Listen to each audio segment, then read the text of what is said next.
जय जय राम। हाँ, तो वामदेव जी महाराज की बात हम वहाँ कहते आज। स्वामी वामदेव जी महाराज से मिलने गए, एक ही आश्रम में रहते थे पूज्य स्वामी जी के यहाँ।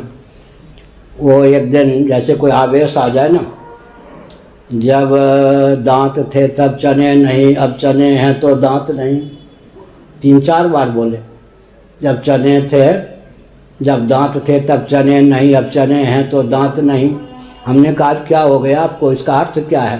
ये तो मुहावरा है, जब दांत थे तब चने नहीं, जब चने हैं तो दांत नहीं। बहुत कराहते हुए उन्होंने क्या कहा, जब पूज्य स्वामी करपात्री जी महाराज थे, कभी कभी जब वो आज्ञा देते थे मैं उनको भगवान मानता था, उनकी आज्ञा का पालन कर लेता था राष्ट्र के लिए। लेकिन मन में होता इतने विद्वान महापुरुष, इनको राष्ट्र से क्या लेना देना, राष्ट्र तो कुत्ते की, दुनिया तो कुत्ते की डूम है, लोग कहते हैं ना बाबा लोग। उनकी आज्ञा का पालन तो कर लेता था, लेकिन सोचता था इतने विरक्त विद्वान महापुरुष को राष्ट्र से क्या लेना देना, राष्ट्र से क्या लेना देना। फिर हमने कहा आज क्या ये रट रहे आप, जब दांत थे तब चने नहीं, चने हैं तो दांत नहीं। देखो ये 32 बिंदु हैं, कहीं से कागज आया छपा हुआ। हमने कहा इसमें क्या लिखा, इसमें लिखा है 32 बिंदु में एक बिंदु पाकिस्तान, बांग्लादेश, अरब राष्ट्र कहीं भी गोहत्या बंद हो जाए हमें कोई सरदर्द नहीं। भारत में हम गोहत्या बंद नहीं होने देंगे, हिंदुओं की आस्था को रौंदे बिना नहीं रहेंगे। 32 फरमान है अमुक तंत्र के द्वारा। अब मैं समझता हूँ कि स्वामी करपात्री जी महाराज कितने दूरदर्शी थे, लेकिन उस समय उनके महत्व को हम विद्या की दृष्टि से जानते थे। राष्ट्र के विप्लव के समय वो काम करते थे तो मन में होता था संतों को क्या लेना देना। अब समझता हूँ कि भारत ही नहीं बचेगा तो संत कहाँ से आएंगे, शिक्षा प्रणाली ही लुप्त हो जाएगी, खान पानी सब विकृत हो जाएंगे। तो इसीलिए हमने संकेत किया कि राष्ट्र को राष्ट्र के रूप में उद्भाषित करने के लिए कम से कम, कल भी मैंने यही वक्तव्य को विराम दिया था, हर हिंदू परिवार से 1 रुपया 1 घंटा रोज निकले, मुझे मत दीजिएगा, मैं कहीं मांगता उंगता नहीं, भगवान देते हैं तो कोई भूखा नहीं रहता। और आश्रम में 10 बार कोई घूमे तो भी कहाँ देना चाहिए उसको ढूंढना पड़ता। आइए आइए कुछ दीजिए, भेंट कीजिए, कुछ नहीं कोई कहने वाला होता, एकदम सब मस्त मौला होकर रहते, एकदम विरक्त होके भगवान देते हैं। लेकिन हमने एक संकेत किया, क्या संकेत किया, यह संकेत किया कि परिस्थिति यह है, पूरा हिंदू निगल लिए जाएं, खा लिए जाएं, इनका कुछ न बचे, व्यापक अभियान है।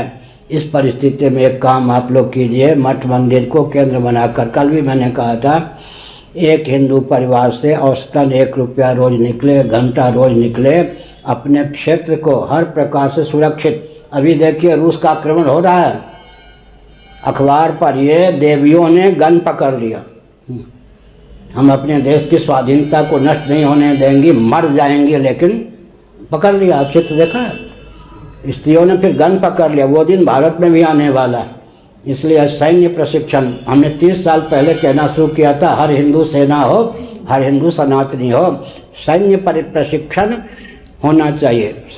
संविधान की सीमा में जितना प्रशिक्षण हो, झांसी की रानी ब्राह्मण घर में की थी या नहीं, नाना के घर में रहकर उसने अस्त्र शस्त्र का प्रशिक्षण किया था। इसलिए आजकल आवश्यक है कि हर व्यक्ति को सैन्य प्रशिक्षण प्राप्त हो। अब कहें कि आप भले ही बचपन में एसएससी एनएसएस के विद्यार्थी रहे, आपको बता ही दें बचपन में वो भविष्य को सूचित करता है ना। हमारे खेल को लोग नहीं समझ पाए, अब हम अपने खेल में जो जो व्यवहार होता था उस पर अध्ययन कर रहे हैं। वो जो बच्चे की जो चेष्टा होती है ना, चेष्टा बता देती है भविष्य में क्या होने वाला है। हम कम से कम अपने दरवाजे जिसको कहते हैं उसके पास एक ऐसा था छप्पर का, 1 मन ढेला रखते थे, इतना पक्की मिट्टी की 1 मन ढेला रखते थे और शाही का जो कांट होता उसके भाला रखते थे। फिर मित्रों को कहते थे कोई चोट लग जाए पुलिस आदि में कोई नहीं जाना, 1 घंटे युद्ध होता था, दोनों ओर से ढेले चलते थे, हाथी वो स्याही के कांट को लकड़ी में भोंक करके भाला, वो सब प्रवृत्ति थी। इसका मतलब भविष्य में। अच्छा, विश्वामित्र जी ने, मैं किसी और रूप में बोल रहा हूँ, विश्वामित्र जी ने 40 दिनों तक स्वप्न में बचपन में धनुर्वेद का प्रशिक्षण दिया। अब मैं सोचता हूँ मुझे दंडी स्वामी होना था, फिर शंकराचार्य होना था, प्रशिक्षण के दिन काम आएगा। प्रशिक्षण अभी भूला हुआ है, लेकिन है। विश्वामित्र ने 40 दिनों तक पूरे धनुर्वेद का प्रशिक्षण दिया। उन सब की उपयोगिता अब थोड़े दिन में आने वाली, मैंने संकेत किया। भगवान शिव ने ये समुद्र के किनारे भूखा प्यासा लेटा था, दक्षिण भारत की यात्रा में भोजन 2 दिनों से नहीं मिला था। अब प्यासा भी, पानी तो कहीं मिल गया होगा, लेकिन बेहोश होकर लेटा हुआ था।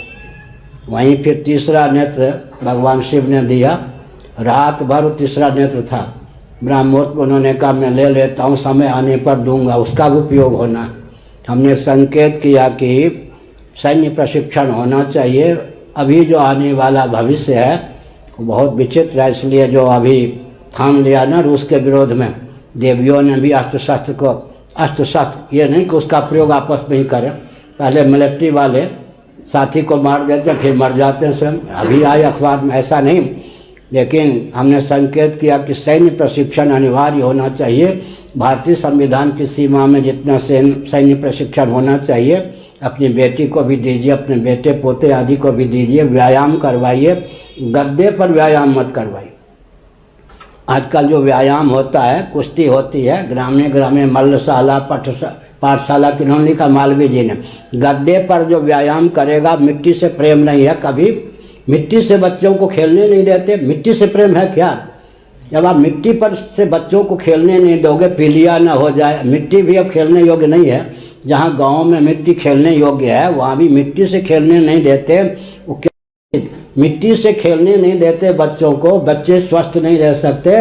और समझ लीजिए कि मिट्टी के भारत की धरती को कभी हो ही नहीं सकती। गद्दे पर जो व्यायाम सीखेगा, वो कभी वो व्यायाम भारत के काम आएगा तो आपस में एक बस रुपया सुनने का काम आएगा। हमने संकेत किया कि सैन्य प्रशिक्षण होना चाहिए, अभी भविष्य में वो काम देगा। अभी रूस ने जो आक्रमण किया है, बर्बाद कर दिया है, उसमें देवियों ने भी अस्त्र शस्त्र धारण कर लिया है। वो दिन भारत के लिए भी नज़दीक है, पहले से सावधान रहने की आवश्यकता है। हर हर महादेव।